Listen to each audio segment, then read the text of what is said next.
اللہ کی رحمت سے کبھی نا امید نہ ہونا. ان اللہ یغفر الذنوب جمیعا، بے شک وہ سارے ہی گناہ معاف کر دے گا. آپ فرماتے ہیں میرے دل میں بات اثر کر گئی. ماننا ہے نا، جس نے نہیں ماننا اس نے 6666 آیتوں کا ترجمہ پڑھ کے بھی توجہ نہیں کرنی. آپ ارادہ کریں نا، آپ اپنی دل کی زمین کو زرخیز بنائیں. فرماتے ہیں میں فوراً وہ آیت سنی تو میں رویا، اور میں وہ حافظ صاحب کے پاس چلا گیا، ان سے اجازت لی، ان کے کمرے میں داخل ہوا. میں نے کہا آپ نے بھی آیت پڑھی ہے کہ اللہ سارے گناہ معاف کر دے گا؟ تو جس بندے نے کئی سال ڈاکے ڈالے ہوں، بیٹیاں روتی رہتی ہوں پر وہ مال لے کے آ گیا ہو، مائیں واسطے دیتی رہتی ہوں پر وہ لوٹ کے نکل آیا ہو، اب جی اگر وہ بندہ بھی سچے دل سے توبہ کرے تو اللہ معاف کر دیتا ہے. تو آفا جی کہنے لگی میں کون ہوتا ہوں تمہیں کوئی تفسیر بتانے والا، میں نے تو قرآن کی آیت پڑھی ہے. میرا رب کہتا ہے لا تقنطوا من رحمت اللہ، تم نے مایوس نہیں ہونا، تم آ جانا، معافی مانگ لینا. ان اللہ یغفر الذنوب جمیعا، اللہ سارے گناہ معاف فرما دے گا. اللہ سارے گناہ، تو یہ تو اللہ فرما رہا ہے. فضیل بن عیاض کہتے ہیں میں نے کہا ختم ہو گئی بات، توبہ بھائی. واپس آیا تو وہ میرے ساتھ جو تھے نا ان سے میں نے کہا سردار نیا تلاش کر لو بھائی.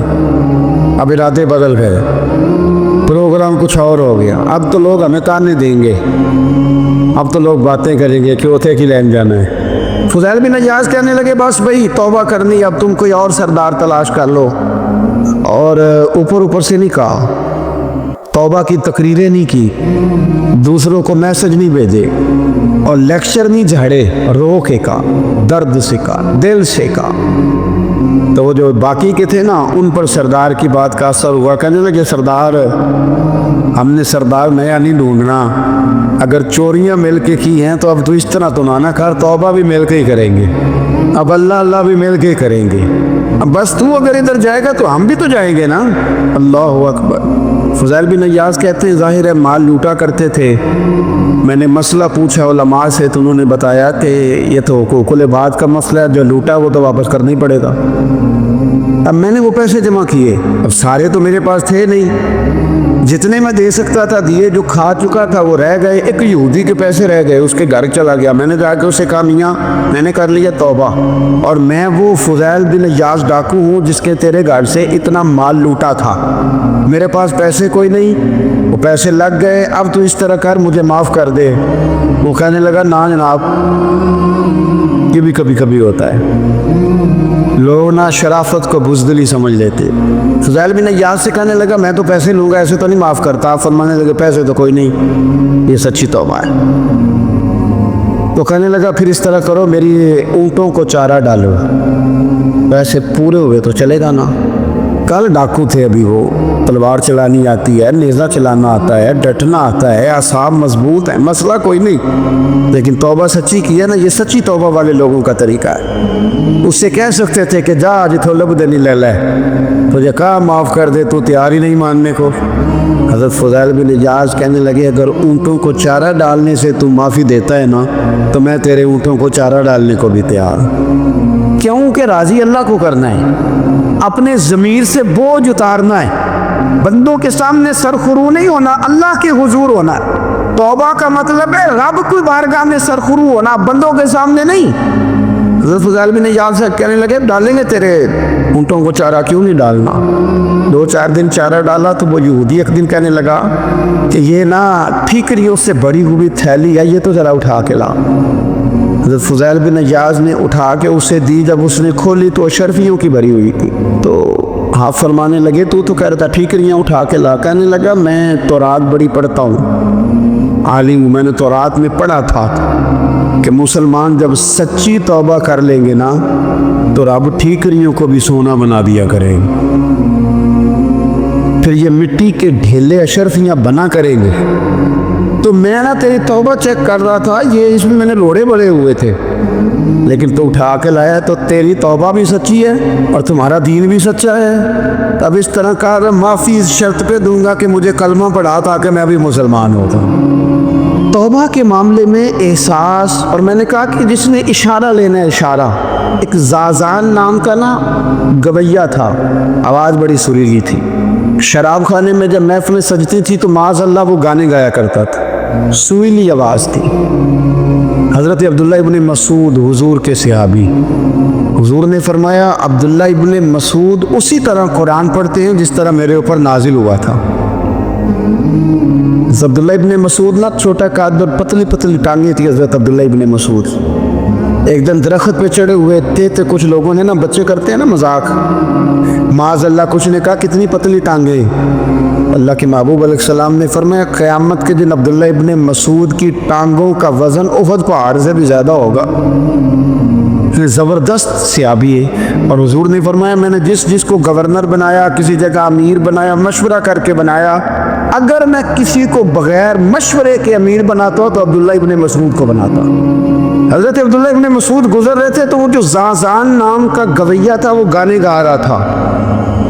ہماری جو تقریریں ہیں نا جی، میری طرح کے لوگ، وہ چونکہ جمعہ پڑھانا ہے، 45 منٹ پاس کرنے ہیں، تو نہ وہ ذوق سے تیاری، نہ وہ درد، قوم کی اصلاح۔ ایک میرے اسا فرمایا کرتے تھے تمہارا بچہ بگڑ جائے تو کتنے پاپڑ بیلتے ہو صحیح ہو جائے، یکدم خدا نہ خواستہ خاکم بدہن کروڑ دفعہ اللہ معاف کرے۔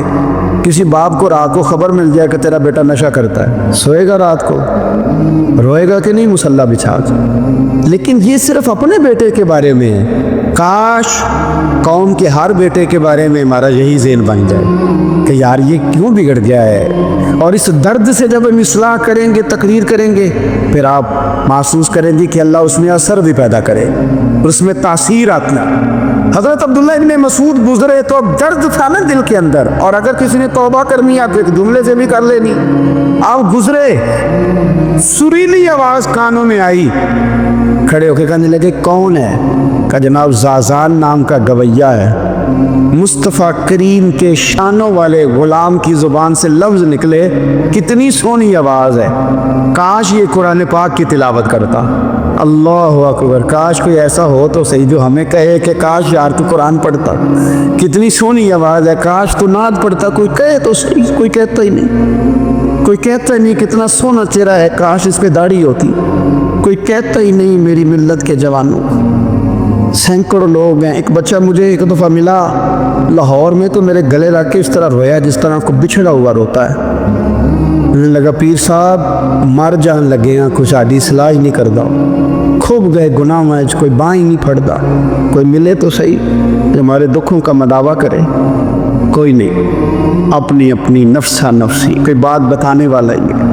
میں اکثر دوستوں سے کہتا ہوں کہ بڑے شوق سے سن رہا تھا زمانہ تو ہم ہی سو گئے، داستان کہتے کہتے لوگوں کا دل کرتا ہے ان کی اصلاح ہو جائے، پر کوئی درد والا ہو، کوئی ایسی بات ہو تو تب بہنا آئے ہائے۔ حضرت عبداللہ ابن مسعود کہنے لگے کاش یہ قرآن پاک پڑھتا، یہ کہہ کے چلے گئے۔ باہر وہ نکلا نا، جب سارے لوگ باہر نکلے اس معاذ اللہ بری مجلس سے، تو چین گوئیاں ہو رہی تھی کہ آج تو یہاں حضرت عبداللہ ابن مسعود بھی آئے تھے۔ تو زازان سے کسی نے کہا کہ آج نا حضرت عبداللہ ابن مسعود نے تیری آواز سنی، تیری آواز، تو وہ کہہ رہے تھے کاش اتنی سونی آواز سے قرآن پڑھتا تو مزہ آتا، کاش۔ وہ کہنے لگا نبی پاک کے صحابی نے میرا نام لیا ہے، گویہ ہو کے میرا ذکر کیا ہے، حضرت عبداللہ ابن مسعود نے میرا نام لے کے کہا کہ کاش میں قرآن پڑھتا، اور میرے لیے کہا مصطفیٰ کے صحابی نے، حضور سے قرآن سیکھنے والے کی خواہش ہے کہ میں قرآن پڑھوں۔ دوڑے گئے، کدھر ملیں گے عبداللہ ابن مسعود؟ فلاں فلاں جگہ غسل کیا، وضو کیا، پیروں میں لگ گئے جا کے، کہنے لگے سونیا جس کے قرآن پڑھنے کی تعریف مدینے والے کریں وہ میرے بارے میں کہے کہ مجھے قرآن پڑھنا چاہیے تھا، آج سے میں نے ٹھوکر ماری سارے گانوں کو، سکھاؤ مجھے قرآن، میں قرآن ہی پڑھا کروں، میں قرآن پڑھوں گا، میں پڑھ پڑھ کے سناؤں گا، لوگ میری زبان سے اللہ کے کلام کی تلاوت سنا کریں گے، کوئی بیٹھا ہوا مجھے دور دعا دیتا ہے، میں ڈوبتا ہوں سمندر اچھال دیتا ہے، کوئی تو ہو نا جو کہے، کوئی تو۔ فرمانے لگے بس ہو گئی حضور، آپ دیکھیں گے میں قرآن ہی پڑھوں گا، میری زبان سے اللہ کی کتاب کی تلاوت ہی ہو گئی، طے ہو گئی بات۔ تو کسی نے نصیحت لینی ہے توبہ کے لیے تو ایک جملہ بھی کافی ہے، ایک جملہ بھی۔ اور میں نے کہا کہ اگر صرف تقریر سننی ہے، واز ہی سننے اور ساری زندگی اسی پہ لگانی ہے کہ آج بڑا جملہ کا، آج بڑا مزہ آیا، آج فلانی بات ہو پہلی دفعہ سنی.